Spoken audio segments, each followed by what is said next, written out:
Shabbos, Daf from Kufnun Daled through Kufnun Zayin, and Eruvin, Daf from Beis through Daled. On Daf Kufnun Daled, the Gemara discusses the halachos of using trees on Shabbos and Yom Tov. Midrabanan, you're not allowed to use a tree. It's a gzeira of Chazal, you might break branches. So the Gemara discusses a sukkah that's built in a tree, or built partially in a tree. So the Gemara brings a brisa that two cases, a sukkah that has three walls, two are bidei adam, two are fine, one of them is in the tree, that sukkah is still kosher, but you're not allowed to use it, you're not allowed to enter that sukkah on Yom Tov. A sukkah that has four walls, three bidei adam, and one is in the tree, that sukkah is kosher, and you are allowed to use that sukkah on Yom Tov. What's the difference? The brisa says the general rule is that if you would take away the tree and the sukkah could remain standing, a sukkah that has four walls, three are fine, you take away the tree and the wall it's supporting, the sukkah still stands on its three walls, that sukkah you're allowed to use on Shabbos and Yom Tov. A sukkah that only has three walls and one of them is in a tree, you take away the tree, you lose that wall, and you don't have a sukkah anymore, that sukkah cannot be used on Shabbos or Yom Tov. We pass in this way in Shulchan Aruch, you build a sukkah on an animal, a camel, or on a tree, the sukkah is still kosher, but you can't use it on Yom Tov. If the sukkah is partially on a tree and partially not on the tree, Shulchan Aruch doesn't give the numbers, but we apply this general rule that if you would take away the tree, the sukkah would remain standing and wouldn't fall down. You're allowed to use that sukkah on Yom Tov, but if it would fall down, you're not allowed to use that sukkah on Yom Tov. Mishnah Berurah explains that even if the sukkah, the walls itself are proper, they're on the ground, you have as many walls as you need, everything is stable on the ground, but the schach is resting on the tree, you're still not allowed to use that sukkah on Yom Tov. Why? You're not going to stand on the schach, you're not sitting on the schach and using the schach. Mishnah Berurah explains because we're afraid that people put stuff on the schach. People put their things, their possessions, on top of the schach. You have a pot, you have a cup, you just put it on the schach as a place to keep it. Or you hang things from the schach. We're afraid you'll hang something from the schach and then you'll be using the tree because the schach is resting on the tree. We don't generally do that. We hang up decorations before Yom Tov. We don't put things on top of the schach and hang them back and forth on Yom Tov. So the Mishnah Berurah says, so maybe this halacha doesn't apply. In earlier days, they actually used to use the schach. Then there was a concern the schach shouldn't rest on a tree. But today, we don't use the schach on Yom Tov. Today, there wouldn't be a problem in using that sukkah. However, the Mishnah Berurah just notes, anyway, you shouldn't be putting the schach on trees. Forget about the issur of using trees on Shabbos and Yom Tov. You anyway shouldn't be putting schach on a tree because there's a din, l'chatchila, we're not mamid the schach, we don't support the schach using something that's connected to the ground. We only support the schach using things that are kosher for schach, not a tree. So l'chatchila anyway, you shouldn't be resting schach directly on the tree. However, if you have poles holding up the schach, and those poles are in the tree, that's fine. That's a sugya we're going to get to on Kufn and Hay. That's going to be okay because that is considered tzidei tzdadim, and that's mutter even l'chatchila. On Daf Kufn and Hay, that's the Gemara we just mentioned. The Gemara talks about tzdadim of the Elon and tzidei tzdadim. That we paskin, or different opinions in the Gemara, we paskin that tzdadim are aser, but tzidei tzdadim are mutter. So that basically means that if something, you're not allowed to use a tree, you're not allowed to climb in a tree, you're not allowed to sit in a tree. If there's something that's attached to the tree, you have a pole or a rope hanging from a branch, you're not allowed to use that pole or you're not allowed to use that rope, that's called tzadei ha'ilan. The ilan itself, the trunk of the tree, is the ilan proper. That's ground zero of the tree. The pole or the rope or the board attached to the tree or resting on the tree, that's tzadin. You're not allowed to use that. So you can't swing from that rope or sit on that board or hang from that pole. But tzidei tzdadim, once you add one more degree of separation from the tree, that's okay. The Gemara gives examples of this. The Gemara says if you have a ladder, you can't rest the ladder on the tree, because even if you're going to climb the ladder and not the tree, but the ladder is resting on the tree. So that's called the human, are using tzadei ha'ilan. What you can do is you put a gavza, you put some kind of peg in the tree, and then you rest the ladder on that, and then you climb the ladder, because the peg is the first degree after the tree, tzdadim, the ladder is second degree, tzidei tzdadim, then you're allowed to climb that ladder. But the Gemara warns you should be careful that when you climb the ladder, be careful, don't rest your foot on the peg, rest your foot only on the ladder, the rungs of the ladder itself. This is how we paskin in Shulchan Aruch, that you're not allowed to use the tree itself, or the tzdadim, or something else attached or supported by the tree. You're allowed to use tzidei tzdadim, you're allowed to use the second thing that's resting on the first thing that's resting on the tree. The language of the Shulchan Aruch is you can't put the ladder on the tree and climb up on it. You can't, the that it's not just you can't put the ladder on Shabbos. Even if the ladder was put there on Erev Shabbos, resting against the tree, still you can't climb the ladder. But as long as the ladder is still the first degree after the tree that's studded, you can't use the ladder. You have to introduce a second thing, a peg plus a ladder, then it'll be okay as long as you climb the ladder and not the peg. This is a very common halacha. This applies, people have swings and hammocks and things on trees. If you want to use those swings and hammocks on Shabbos, so if the hammock is tied directly to the tree, then the hammock is considered studded, and you're not allowed to use that hammock on Shabbos. So if you want to use it on Shabbos, you have to introduce another separator. You have to put first a nail into the tree and then hang the hammock from the nail. Then it becomes tidei studded. Then it is okay. The Gemara discusses, the Mishnah discusses putting mayim in mursan, making a mixture. Mursan is bran, so putting mayim in mursan, making some kind of porridge, which was apparently fed to animals. So you're allowed to put water in there, but you're not allowed to knead it, you're not allowed to mix it. The issue here is the malacha of lush, of kneading, one of the 39 malachas. There are two components, it's a very complex sugya, but there are two components to the malacha of lush. There is mixing the water and the salad, just putting the water and the salad together, and then there's actually kneading and mixing and working it into a combined whole. Both of those things can be part of the malacha of lush. In certain cases, they're asur midaraisa, one or both stages. In certain cases, they're asur midrabanan. In certain cases, they're mutter. So this Mishnah, our Mishnah says, you're allowed to put water into the bran, pour the water in, and let it sit there, but you're not allowed to knead it and work it into some kind of porridge. The Gemara says it's actually machlokes. The Gemara brings a brisa, that the brisa says that einos m'mayim l'morsan divrei Rabbi Yossi Rabbi Yehuda.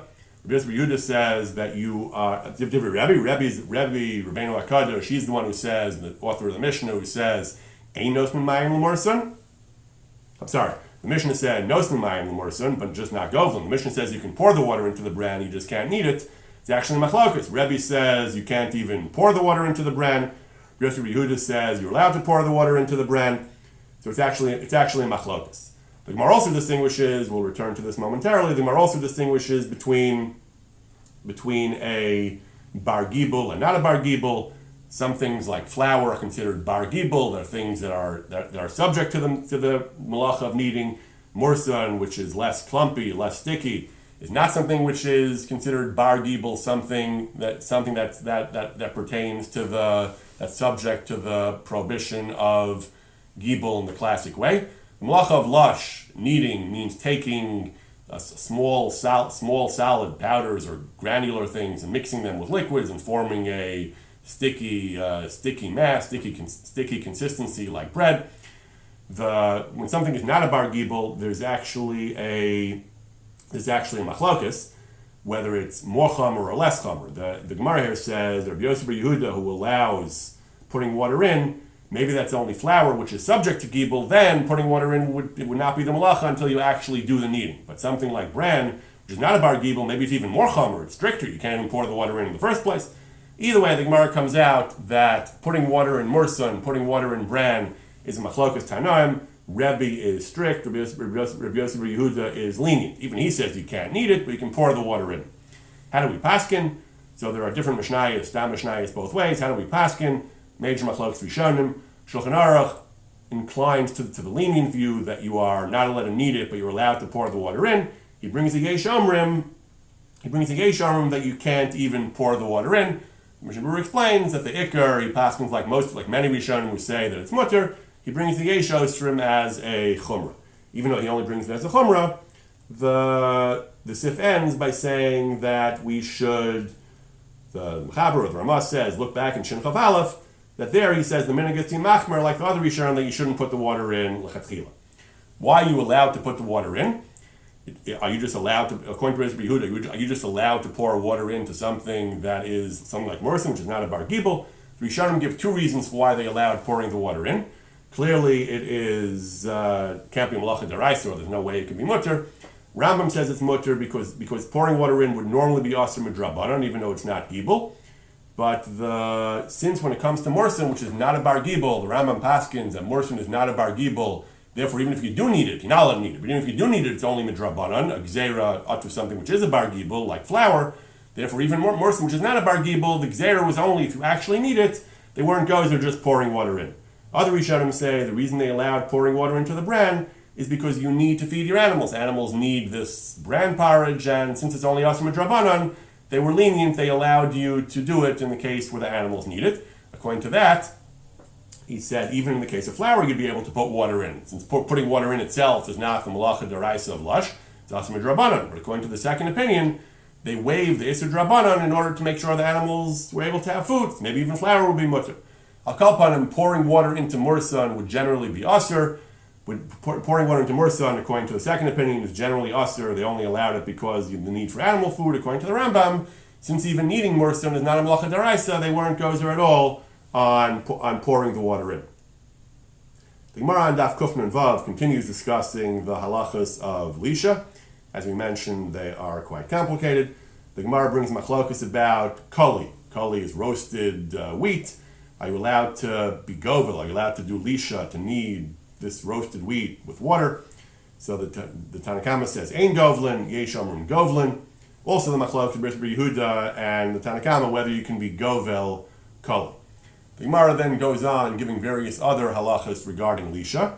The Gemara talks about, you have to make a shinui, the Gemara says. Mishani, what kind of shinui? You have to do it al yad, small amount at a time. Not so practical. If you're making it in any reasonable quantity, you're usually going to want to make a normal amount, but the first shinui the Gemara mentions is yad al yad. Then the Gemara distinguishes between ava and raka. The Gemara says we have a machlo, we have a stira, a contradiction, whether you're allowed to make these various things. The Gemara says the difference is ava and raka. Ava we are stricter about. In general, lisha on a blilasna ava, a thicker consistency mixture could be a malacha d'oraisa in some cases. So we are stricter about ava. Raka, we'll see the practical application to this soon. We are more lenient. The Gemara goes on and gives other shinuyim. The Gemara says you have to mishana a second time. What shinui now? The Gemara says during the week you would pour into a certain dish first vinegar and then the grain. On Shabbos, you do it the reverse. First the food, and then first the shasis, this type of grain thing, and then the vinegar. The Gemara talks about a shinui once for a third time. The Gemara talks about a shinui. The Gemara says the shinui is shefi ve'erev.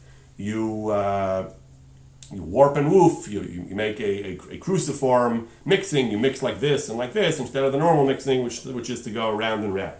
So that's another kind of shinui. The Gemara says it doesn't work so well. Lama'arav shaper. That kind of shinui is not very effective. The Gemara gives a fourth shinui. The shinui is menaro b'kli. You mix it by shaking the bowl, shaking the tub back and forth, but not by mixing with a spoon in the normal way. So the Gemara has all these different halachas of shinui and so on.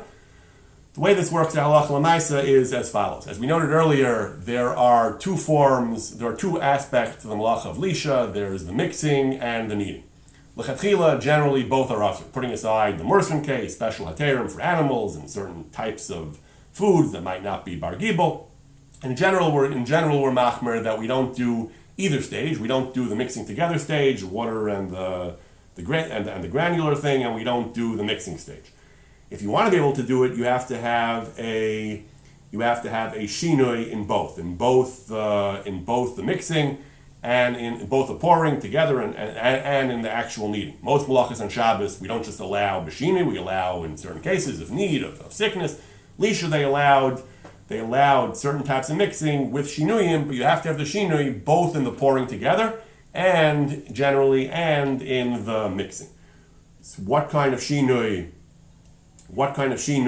do we accept for the pouring? You can't just make any shinui you want. Post can say you need the shinui listed in the Gemara. The Gemara carefully lists various shinuyim. What kind of shinui is acceptable?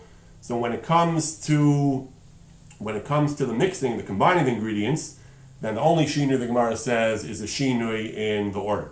The shinui has to be that you have to do it in the opposite order you do it during the week. In whatever order the ingredients are typically mixed during the week, you have to do it in the other way. What if you're not sure how it's normally done during the week? Simcha Bunim Cohen brings, you can look at the instructions printed on the package. If they recommend doing it a certain way, and you reverse it, you could assume that is a valid shinui. In a case where there is no clear-cut normal way, there isn't a well-defined, well-known way of doing it during the week, suppose can debate whether there's any viable shinui or not. So there is a lenient view that says that just do what the Gemara said, put the food in first, the salad in first, and then the liquid.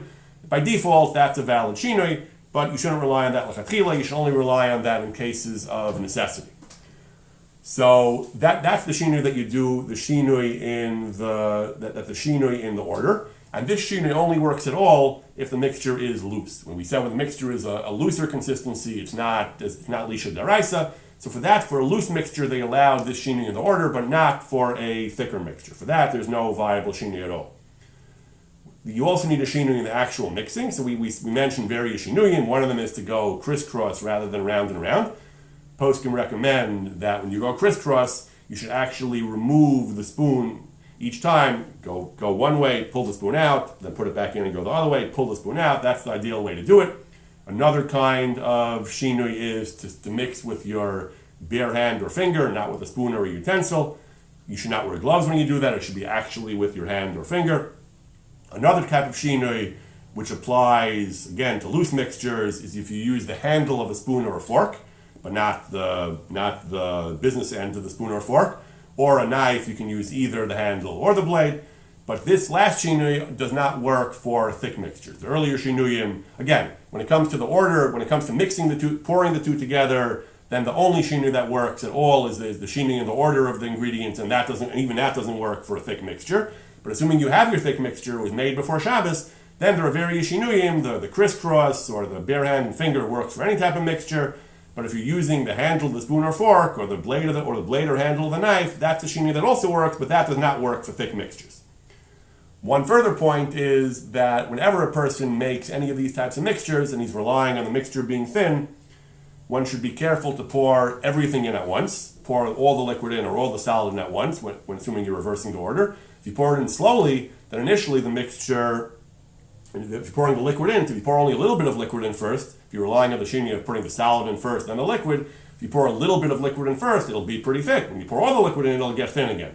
When you first pour the liquid in, it'll be somewhat thick, and then it'll be a thick mixture, and the order doesn't work for a thick mixture, so you should be careful not to pour all the liquid in at once.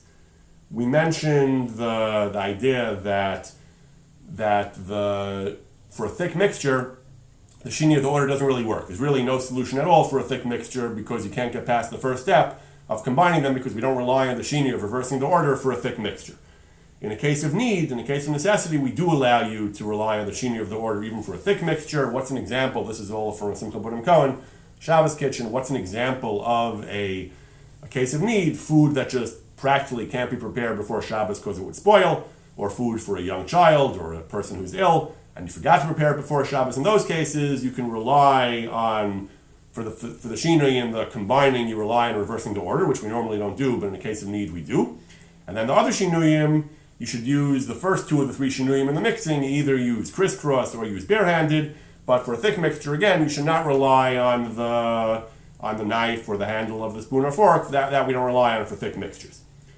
And even in a case of need, you have the child or something like this, you should only make a thick mixture, even with all these restrictions in shinuyim, only if a loose mixture won't work. The kid won't eat it, or the food won't be edible that way, then we rely on these leniencies.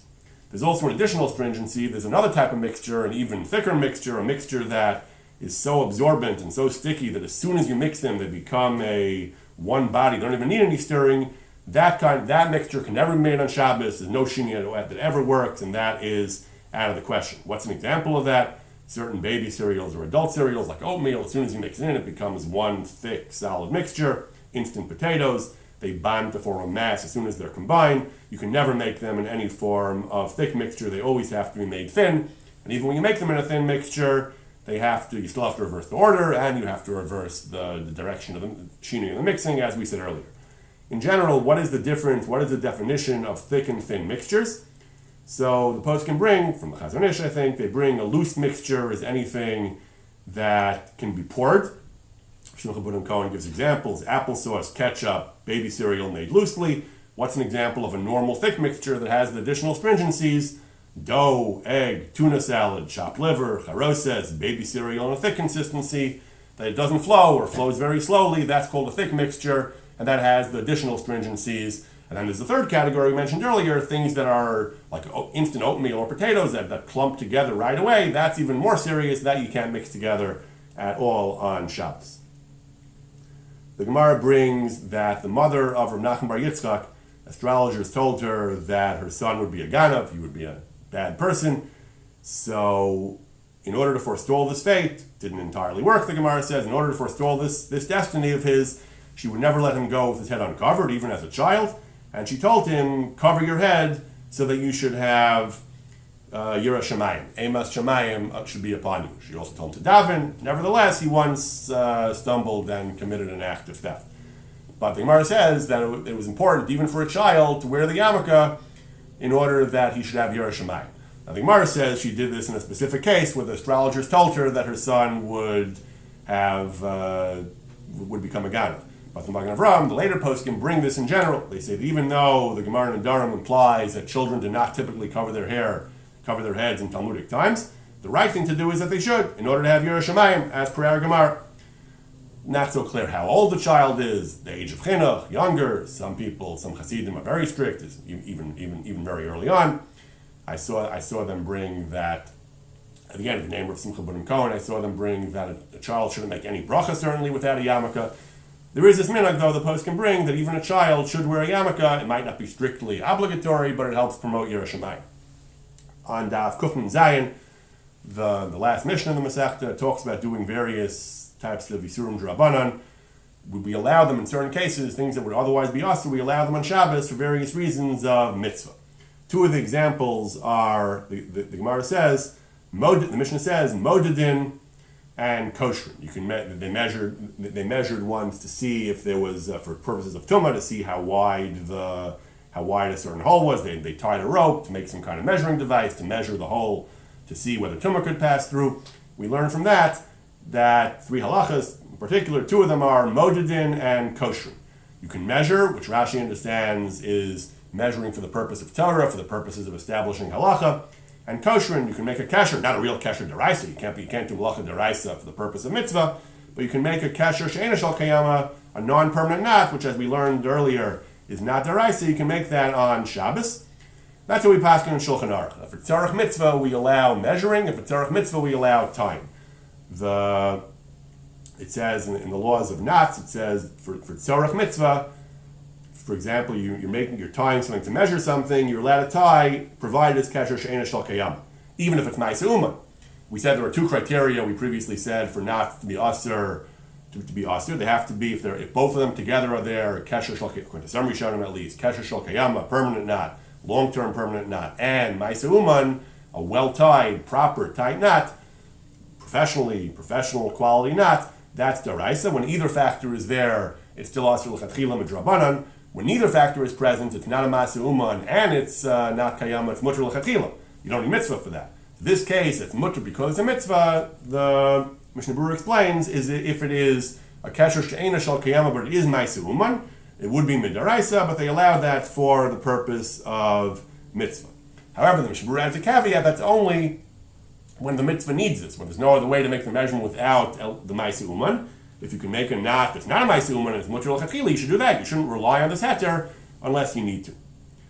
This knot that's mutter, even though it's initial kayama, even if it's somewhat temporary, it's durable as long as it's not permanent kayama, and we have this heter. Mishnah Berurah adds from the base mayor, this heter is not universally agreed upon. He said this. I said before this is Rashi. That was I misspoke. He said this heter of makom mitzvah is the way the Rambam learns that the heter is based on mitzvah. The way other Rishonim learn that there is no such heter, particularly for a mitzvah. There's no such heter at all. It's no heter to tie a knot, even a knot that's asur midrabanan for makom mitzvah. The other halacha in the Mishnah about mitzvah is about measuring things for purposes of mitzvah. The one example is to measure a mikvah, whether a mikvah has the proper share. We're about to have the sugya in the beginning of Eruvin, that shiurim, including the share of mikvah. So to measure the share for a halachic purpose, you're allowed to do measuring. Measuring is something normally we don't do on Shabbos, but for the purpose of mitzvah, you're allowed to. The Mishnah Berurah notes, even though in general we don't just arbitrarily do Yisurim D'Rabbanan a shvus for purposes of mitzvah, shvus to shvus, a double D'Rabbanan sometimes, but single D'Rabbanan we don't generally allow. Medida, measuring, is not even a full-blown Isser, it's just Uvdin Dechol, it's weekday-ish, it's not a concrete Isser D'Rabbanan. For that they allowed Makom Mitzvah. And unlike the case of knots that the Mishnah Berurah said earlier is only mutter if you need that knot, if you can do the measurement without making the problematic knot, you shouldn't rely on this. Here the Mishnah Berurah says If you're measuring, let's say, for Kohanim, to see if they can be where they are or they have to go out because of Tumbas, you have to measure the dimensions of holes and so on. So the Mishnah Berurah says here, even though the Kohen can just leave the room, he doesn't have to rely on this measurement. Still, as long as you're doing a mitzvah, you don't have to worry about the chol. Before we're dealing with kesher, I guess, which is a real malacha. Drabanan, but a real malacha, so they only allowed it if you need it, if there's no other way. Here, it's just a question of uvnin d'chol. As long as it's for mitzvah purpose, even if it's not strictly necessary, they allowed you to do the medida for mikvah. If you have to measure shishim, if Isser fell into heter, you have to measure if the pot of heter, if the quantity was large enough to be mevatel the Isser. So that's considered halacha, lehislamed. You're allowed to measure that on Shabbos also. Another example in the Shulchan Aruch of measuring for mitzvah, they used to measure the azar, the belt, the sash of someone who was sick. That was believed to be therapeutic. That's also included in the heter of mitzvah. Why? The Mishnah Berurah explains, because measuring this is some kind of segula, some kind of mystic means of curing the person. But if it works, if it's healing is a mitzvah. Refuah saguf is a mitzvah. The isser of medicine, which is normally also doesn't apply either in this case, because that's only something more substantial, like food or drink. This is not also because of refuah. And in terms of measuring, since this is a mitzvah, treating yourself, as long as it's not usher as refuah on Shabbos, healing yourself is a mitzvah, and therefore they suspended the prohibition of medida. Hadron alach Masechah Shabbos. Eruvin daf beis. First Mishnah says a mavoi, an alley. A mavoi needs a tikkun. The mouth of the mavoi, where it opens into the Rishus Rabbim, needs some kind of tikkun. It needs some kind of structure to allow you to carry inside the mavoi. If it isn't walled off, you need some kind of tikkun. Generally, there are three kinds of tikkun. The korah, the beam, is a horizontal beam placed on top of the walls at the mouth of the mavoi. The lechi, one or two lechis, are vertical poles on one or both sides of the mavoi. And Suras HaPesach is the doorway, is the ches shape, the inverted U shape, two vertical poles and a horizontal pole or rope on top of it. The Mishnah is discussing korah. So if the mavoi is more than 20 amos high, if it's 20 amos high, and the korah is on top, that's too high, you have to lower it. Rabbi Yehuda says you don't have to, it's okay. Another halacha, if the mouth of the mavoi is more than 10 amos wide, you have to make that narrower as well. However, this is only when you're relying on a korah. If there's a Tzuras HaPesach, a doorway, meaning two vertical poles and a pole on top, then it can be more than 10 amos, you don't have to yamayit it. The Mishnah doesn't say clearly whether Tzuras HaPesach works for the case of L'mal Mechaf, but there's a brisa later in Daf Yud Aleph that says even in that case, even when it's L'mal Mechaf, Tzuras HaPesach always works. This is how we paskin in Shulchan Aruch. If you want to use a lechi or korah, there are a variety of conditions that have to be met.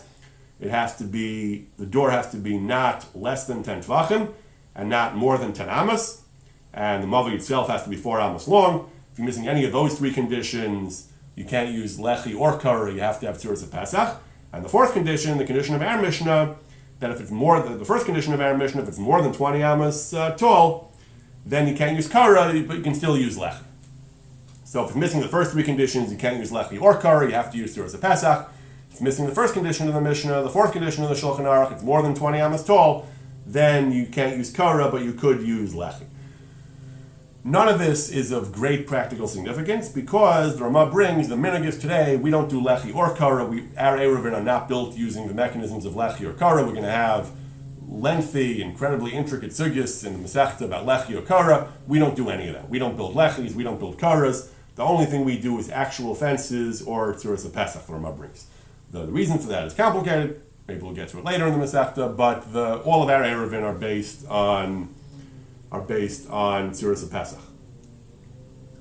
The Ramah explains, so therefore we're masaking, we fix the open mouths and mavois by putting a rope. He says the minhag pasha, the widespread custom is to put a rope across the mouth of the mavoi. The Ramah goes on though, and he says that rope itself is not enough. Mishnah Berurah explains because the walls of the mavoi don't count as the vertical parts of the Tzuras HaPesach. Tzuras HaPesach needs three units. A vertical, and a horizontal. The walls of the mavoi don't count. So you have a rope across, but then you need to put two vertical things under the rope, and that forms your Tzuras HaPesach. On Daf Gimel, the Gemara talks about the Amos. Amma is one of the fundamental units of measurement in Chazal, in the Halacha. Amma, so how big is an Amma? So we paskin like Rava, the Gemara brings different opinions, but we paskin like Rava that every Amma in general in Halacha is an amma of 6 tfachim. That the 6 handbreadths, a cubit is 6 handbreadths or so. A tefach is 4 etzbos, and an amma is 6 tfachim, so an amma is 24 etzbos. And that's what we paskin for all areas of halacha. The amma is 6 tfachim. That is indeed how we paskin. However, Rava adds another statement also. Rava says, halalu sochakos v'halalu atzevos. In certain contexts, we use narrower amos, shorter amos, and in certain contexts, we use larger amos. The atzevos are mitzimtzamos, are narrow or constricted ones, and sochakos or meruvachim, the poskim say, are larger ones. When do we use one and when do we use the other? You go l'chumra. Wherever it is a chumra, you use the wherever the chumra is. Once you exceed a certain distance, you have a problem. We use the smaller amos. As soon as you exceed the smaller share, you have a problem.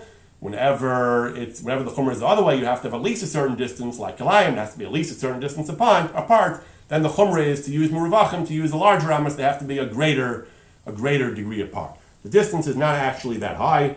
The Mishnah Berurah brings that the entire difference is chatzi etzba la'ama, half an etzba per amma. An amma we mentioned earlier is 24 etzbos, 6 tvachim, a tefach is 4 etzba, so half an etzba per amma is about 2%. It's half out of 24. It's 1 out of 48 or so, which is about 2. It's about a 2% difference. We anyway don't know exactly how big an amma is, but in principle, in theory at least, you use 2 slightly different shiurim, one larger, one smaller, wherever it's l'chumra. Now, in some cases it's clear which way l'chumra is. Kalayim, they have to be a certain minimum distance apart, so l'chumra is to use larger ammas. What about Eruvin, mavui? We just had rules of mavui. It has to be not less than 10 tfachim, but not more than 20 ammas, and not more than 10 ammas wide. Sometimes it's a chumra, and sometimes it's a kula. So there's actually a machlokes rishonim. Some Rishonim said within Eruvin itself, within the laws of Mavi itself, in each case you go l'chumra. It can't be more than 20 amos high, even 20 of the smaller amos. Once you hit 20 mitzimtzamos, at that point already, it's too high. It has to be at least 10 tvachim, at least 10 of the larger tvachim. You have to use the larger shiurim, because in each case, even within Eruvin, you have to use each context l'chumra. That's how we pass in Shulchan Aruch. Other Rishonim said no, since in Eruvin it's mostly one way. The post can bring that the Rashbam and others hold that you go after rove cases. If in rove cases it's a chumrah to use smaller ones. As soon as you hit the 10 amas, as soon as you hit the 20 amas. In most cases, having smaller shiurim, the pirza becomes a problem. Open spaces are a problem. In most cases, having shorter ones is the chumrah. So we apply that in all cases in Eruvin, even though in some cases you actually get a kula. But the basic point is that you go l'chumra. In Eruvin we go l'chumra, either in each case l'chumra, or we go after most cases which way would be a chumra, and we use generally smaller amos, smaller tfachim. Why is that? Eruvin is drabanan, usually drabanan. Why don't we go l'kula? Suffer drabanan l'kula. There's actually a rule halacha divrei mekel be'eruvin. There's a big question throughout the Masechta whether divrei mekel be'eruvin, we follow the lenient view, is only in the laws of Eruvin Chatzeros, a topic we'll get to elsewhere in the Masechta, or even in the laws of Mechitzos, of walls. It's machlokes. But what is the reason for this din that for Eruvin here we dafka go l'chumra, we dafka use the form of amos that are smaller or more stringent amos in general? Aruch HaShulchan discusses this question at some length. He says a very interesting thing. He says the Torah wasn't given to the ministering angels. The Torah l'malachei asharis. Everyone has a slightly different amma. They didn't have books with millimeters in it. Everyone had to assess an amma, and people had different size ammas. So there is a certain level of imprecision built into the system. So any halacha which is personal, he says, a person has to measure for tchum, his own personal tchum, and stuff like that. The person can use the larger, more convenient share. Eruvin, he says, which are communal, the entire city, the entire neighborhood uses one eruv, and there are people who have different size ammas. We have to go l'chumra because we have to have one share for everyone, and therefore he explains that's why we have to go l'chumra, because that's why we have to go l'chumra. He says because really every person should have his own, but he says but here we have to have one share in common for everyone. He says you can't be makil for some because other people have larger ones. Therefore, we have to be machmer for everyone because some people would have smaller amos, and that's why when it comes to Eruvin we use the more stringent share. Now, he's giving a reason for stringency in Eruvin in this specific, in communal Eruvin in this specific case, where the Amma is somewhat subjective. We have to use the most stringent common denominator. There is a more general idea. Some poskim say that communal Eruvin should be stricter than a person might have to be in his personal affairs. In the book, The Laws of an Eruv by Rabbis Francis and Glenner, they bring from Ramosha. Ramosha held, unlike other poskim in Europe who are often very lenient on Eruvin, they held that they can rely on lenient views. Ramosha held, certainly in the US, we should not rely on lenient views. He said in Europe there was more of a need. People didn't even have running water. They needed to carry. We don't have the same need. Others have pushed back and said in the US also, you're stuck in a small apartment with a lot of children, it's very hot. There is a need to get out of the house with kids. But Ramosha held there wasn't such a great need to make Eruvin in the US. Therefore, he said in Eruv you should follow stringent views. He held Halacha Divrei Mekel, the Eruvin does not apply to mechitzas. You have no right to rely on lenient views when it comes to mechitzas. Particularly, Ramosha is quoted as having said that even if in someone's private context, a leniency would be appropriate, an Eruv, which is meant for an entire community, has to have a high standard, has to have the highest standard. Other authorities are more lenient. You have to study your individual communal Eruv and speak to the people who operate it and maintain it and ask them what leniencies they rely on. But Ramosha is quoted as saying an Eruv meant for a general community should not rely on leniencies, should meet. This is, again, second, third-hand report, but he's reported to have said it should be of the highest standard, which, again, might be reflected in our Gemara. Again, some Eruvin are private Eruvin, not all Eruvin are public. Our Gemara is not talking necessarily about a public Eruv. It could apply to private Eruvin as well. At least with public Eruvin, we have an additional stringency that it should be made according to Ramosha, according to the highest standards. Daf Daled, the Gemara talks about Shiurin.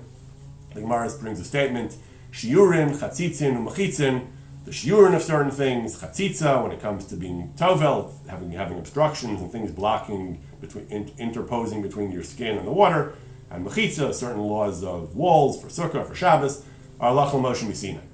The Gemara says, what are we talking about? Well, what aspect of shiurim, chatzitzin? So what aspect is halach l'Moshe Sinai? The Gemara talks about chatzitza. The Gemara says that it's true that certain cases of chatzitza would be daraisa, would be clear in the psukim. Some cases are only halach l'Moshe Sinai. When it comes to hair is a halach l'Moshe Sinai. That if the hair is, if there's a chatzitza on the hair, that's halach l'Moshe Sinai, the Gemara says. The Gemara says, no, hair is also daraisa. Brings a pasuk for hair as well. That even hair is now, the chatzitza on hair is also a pasuk, is also based on psukim and halach l'Moshe Sinai. So the Gemara says, it depends. There are two factors in chatzitza, rov and makbid. Whether chatzitza is rov of the body or rov of the hair, or miut, a minority, and whether you're makbid or whether you're not makbid. Whether it's something that you normally don't want on your hand or body or hair, or something that you don't normally care about. The rules are rubo makbid. If it's both rov of the body, which rarely ever comes up, and makbid, and you don't want it there, then it's a chatzitza midaraisa. If it's only one, it's rov, but you're not makbid, which again is very rare. Or the very common one is miut, but you are makbid. That's pretty much all of our chatzitzas are a small part of the body, but you're makbid. Those two cases are only gzeras. It's a gzera because of the deraisa case where it's both rubo and makbid. If it's neither, if it's not rov and you're not makbid, a small bit of dirt, you don't care about it, that mikra din is not a chatzitza at all. Rashi, when he explains rubo makbid, Rashi says rov means rov saro, most of the hair. What does Rashi mean, most of the hair, as opposed to most of the body? So there are several different interpretations of Rashi. Tosfos right here in Eruvin says that Rashi apparently holds that this that we say, that miut she'eno makbid, a small amount that you're not makbid, which is a major kula, we rely on that all the time, that miut she'eno makbid is not really a chatzitza, that's only according to Rashi on the hair. But when it comes to the rest of the body, even miut she'eno makbid is chatzitza. Tremendous stringency that according to Rashi is understood by Tosfos. Anywhere else in the body, even a tiny chatzitza, even if you're not makbid at all on it, it is a problem. We don't paskin like that. There are also other ways to understand Rashi, however, which we do paskin like, or we are choshish for. The Ritva understands Rashi. The Ritva says that Rashi means that, of course, the chatzitza on the rest of the body, if it's not rov and it's not makbid, is not a problem. Rashi only means, when Rashi singles out the hair, Rashi's telling you a stringency that most of the hair, if most of the hair has some chatzitza, you're wearing a thing that's a tight thing that's covering most of your hair, that's a chatzitza, even though compared to the rest of your body, it's not rove. If a person has a tight thing on most of his finger, midaraisa, that's not a makbid. You don't say the finger itself is completely covered, mostly covered. You say, well, the rest of the body is not mostly covered. You might have thought if the hair is a chatzitza, but the rest of the body is open, that's still only a miyut. That Rashi says no. When it comes to rove, there's a chumrah and hair that even rove of the hair is a problem. But of course, when it comes to the rest of the body, if it's not rove, it is okay. That's a second interpretation of Rashi. A third interpretation of Rashi, that the Gaon, Rabbi Forth brings that the Gaon seems to understand Rashi, that there is a leniency. The Rashi means only on the hair do we have these problems. On the rest of the body, there's no problem with chatzitza at all. So we have three ways to understand Rashi. One way is like Tosas understood Rashi, that a chatzitza on the hair follows rules of rove and makbid that we know, but a chatzitza on the rest of the body, even a small amount that you're not makbid, is a problem, which would be a huge chumrah. We don't paskin like that. In the opposite extreme, we have the Vilna Gaon, who apparently understands that the Rashi means that on the rest of the body, there's no din of chatzitza at all. That would be a tremendous kula. We certainly don't paskin like that. We paskin, we are choshesh at least. We paskin like the Tos, like the middle pshat in Rashi, the Ritzvah pshat in Rashi. That chatzitza applies to any part of the body, hair and body, and the rules are similar for both. The midaraisa, it's only if it's rove, either rove of the hair or rove of the body, and makbid. Midrabanan, either one is a problem. So halacha l'maisa, based on this Rashi, the chumrah is that if rove of the body is a chatzitza, which is not common, or even a miyut, which is makbid, or on the hair, if you have a miyut, which is makbid, or even if it's not a miyut, but it's rove of the hair, even if you're not makbid, that's the chumrah that emerges from Rashi that we paskin like, that rove of the hair, even if you're not makbid, still is a chatzitza. We've been saying the halacha is that if it's a miyut she'eno makbid, it isn't a problem. The Gemara says rove and eno makbid is gzeira. Miyut makbid is gzeira, but if it's not rove, it's only a miyut, and you're not makbid, there's no gzeira and it's mutter. That's true. However, the Rama brings l'chatchila, a person should not be tovel, even with something which is not a chatzitza, even something which is miyut she'eno makbid, so it's not a chatzitza. L'chatchila, a person still shouldn't be tovel, because gzeira, we're still makbid. Even if the Gemara says it's okay, l'chatchila, you still shouldn't be tovel in such a case, because we're afraid you're going to end up with something that is actually a chatzitza.